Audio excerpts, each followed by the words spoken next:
बिना फल की कामना किए कर्म करना यही सच्चा कर्म है।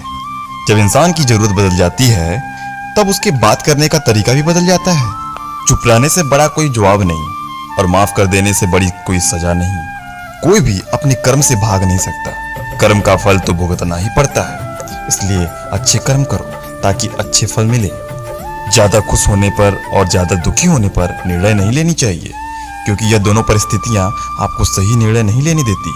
जो होने वाला है वह होकर ही रहता है और जो नहीं होने वाला है वह कभी नहीं होता।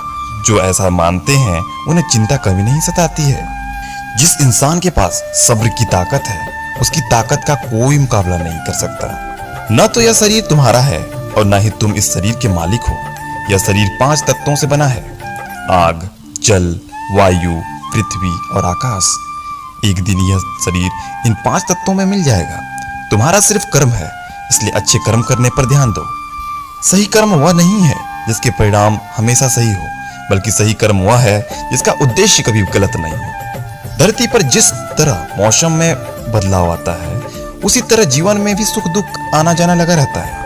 मानव कल्याण ही भगवत गीता का प्रमुख उद्देश्य है, इसलिए मनुष्य को अपने कर्तव्य का पालन करते रहना चाहिए। मानव कल्याण को प्राथमिकता देनी चाहिए।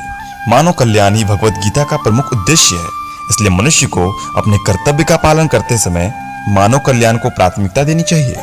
जो व्यवहार आपको दूसरों से अपने लिए पसंद ना हो, ऐसा व्यवहार दूसरों के साथ नहीं करनी चाहिए। हे पार्थ, तुम फल की चिंता मत करो, अपना जरूरी कर्म करते रहो, मैं फल जरूर दूंगा।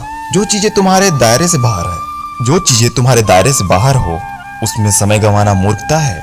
जिस तरह प्रकाश की ज्योति अंधेरे में चमकती है, ठीक उसी तरह सच भी चमकता है। इसलिए हमेशा सच की राह पर चलो। अच्छे कर्म करने के बावजूद भी कुछ लोग सिर्फ आपकी बुराइयां ही याद रखेंगे। इसलिए लोग क्या कहते हैं इस पर ध्यान न दें और अपना कर्म करते रहें। मैं कर सकता हूँ ऐसा सोचना आत्मविश्वास की निशानी है। सिर्फ मैं ही कर सकता हूँ यह सोचना घमंड है। आत्मविश्वास को अपनाएं, घमंड को नहीं।